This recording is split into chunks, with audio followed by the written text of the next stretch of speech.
બુલેટિનમાં આપનું સ્વાગત છે। અમદાવાદમાં શોર્ટ ફિલ્મો હીર ઓર રાંઝા અને સુખનાથ મુગરાની વાતચીતનું સ્પેશિયલ સ્ક્રીનિંગ યોજાયું।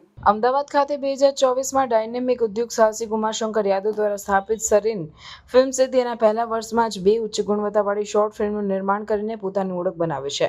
હીર ઓર રાંઝા તમલ દત્તા દ્વારા લખાયેલ અને દિગ્દર્શિત છે, જ્યારે સુખનાથ મુગરાની વાતચીત ઓમકાર પેટકર દ્વારા લખાયેલ અને દિગ્દર્શિત છે। મુખ્ય કલાકારો સિવાય આખી ટીમ ફિલ્મ ઉદ્યોગમાં પોતાનું ડેબ્યુ કરી રહી છે। નિર્માતા ઉમાશંકર યાદવ નવી પ્રતિભાઓને પ્રોત્સાહન આપવામાં અને નવા ચહેરાઓની તેમની પ્રતિભા દર્શાવવા માટે તકો પૂરી પાડવામાં માને છે। હીર ઓર રાંઝાના મુખ્ય કલાકારો નીતિ ત્રિવેદી અને હાર્દિક શાસ્ત્રી જાણીતા થિયેટર અને ગુજરાતી ફિલ્મ કલાકારો છે। ફિલ્મનો બેકગ્રાઉન્ડ સ્કોર કે જેને પ્રસન્ન ઘોષે કમ્પોઝ કર્યું છે અને વ્રજ શાહની સિનેમેટોગ્રાફી દર્શકોને મંત્રમુગ્ધ કરી દેશે। સુખનાથ મુગરાની વાર્તા એ આદિવાસી જીવનમાં શ્રદ્ધા, પ્રેમ, હાનિ અને પુનઃમિલનના વિષયો પર આધારિત એક મનોવૈજ્ઞાનિક નાટક છે। આ ફિલ્મમાં અદ્ભુત સિનેમેટોગ્રાફી, પ્રભાવશાળી અભિનય અને ઓમકાર પેટકરના શાનદાર દિગ્દર્શનની વિશેષતા છે।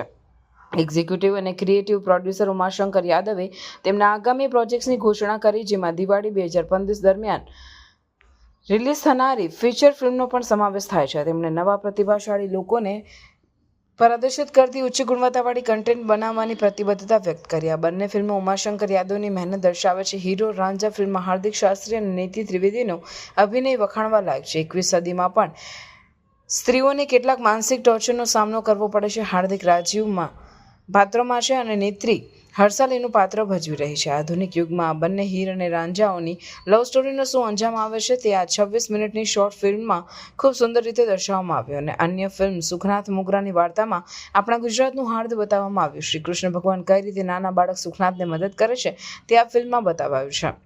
સરીન ફિલ્મ્સનો પહેલો પ્રોજેક્ટ પ્રસાર ભારતીય ઓવર ધ ટોપ પ્લેટફોર્મ પર લાઈવ સ્ટ્રીમ કરવામાં આવશે। સરીન ફિલ્મ વિશે સરીન ફિલ્મ્સ એ અમદાવાદ સ્થિત ફિલ્મ નિર્માણ કંપની છે, જેની સ્થાપના 2024માં ઉમાશંકર યાદવ દ્વારા કરવામાં આવી હતી। કંપનીનો ઉદ્દેશ ઉચ્ચ ગુણવત્તાવાળી આકર્ષક સામગ્રી બનાવવાનો છે, જે ઉભરતી प्रतिभा અને अनोखी वार्ता કહેવાનું પસંદ કરે છે। और मैंने जो दूसरी हिंदी फिल्म है हीर और रांझा, उसको मैंने लिखा है और मैंने डायरेक्ट किया है। So I am the writer director of the film and ये फिल्म जो है नाम से जैसे आपको पता चलता है हीर और रांझा लव स्टोरी है, मगर आज के समय इसलिए बोल रहा हूँ बिकॉज अभी समय बहुत बदला, तो बहुत सारे सोशल नॉर्म्स है जो समय के साथ साथ कुछ चीज़ें क्या बदलनी चाहिए बट नहीं बदली है, तो समाज का एक दबाव अभी के टाइम की चीज़ों के ऊपर पड़ता है। तो हमने एक बहुत सटल वे में वही दिखाने की कोशिश की है कि भले प्योर लव हो, उसमें सच्चाई हो, उसमें खूबसूरती हो, बट फिर भी कुछ ना कुछ एंटी एलिमेंट्स होते हैं जो उसको अफेक्ट करते हैं। जो पॉजिटिव भले जितना भी रखने की कोशिश करें, कुछ ना कुछ नेगेटिव इफेक्ट होता है।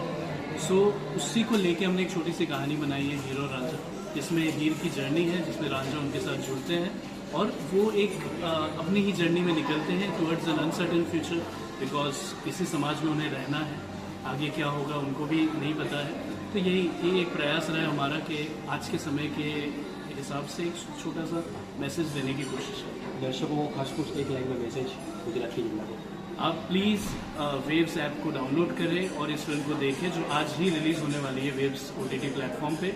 तो मिस मत करिए, एक छोटा सा प्रयास है हमारा एक पॉजिटिविटी फैलाने का।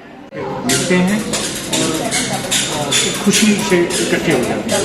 ये कहानी गुजरात के कितने थिएटर में रिलीज होगी और आपने खास बताया कि एक विलेज की कहानी दिखाई दी है, विलेज और शहर को आपने मिक्सिंग की है। जी बिल्कुल, एक्चुअली ये कहानी, ये जो फिल्म है, शॉर्ट फिल्म है, इसमें थिएटर्स में नहीं रिलीज करना है, स्क्रीनिंग करना है। ये प्रसार भारती के वेवस OTT पे लॉन्च हो रही है, यहाँ पे आजकल में लाइव हो जाएगी। और शहरी और ग्रामीण जीवन का इसमें जो है वो ये है कि एक गाँव से आके डाकोर आते हैं।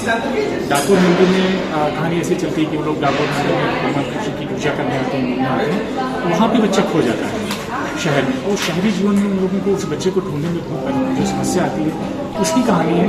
और वो जो मिल जाता है बाद में और उसके जो सुखद परिणाम आए हैं, वो इस फिल्म को सुखद अंत बना देता है। एक बहुत बढ़िया रैप सॉन्ग है इसमें भगवान कृष्ण का, बहुत मजा आएगा।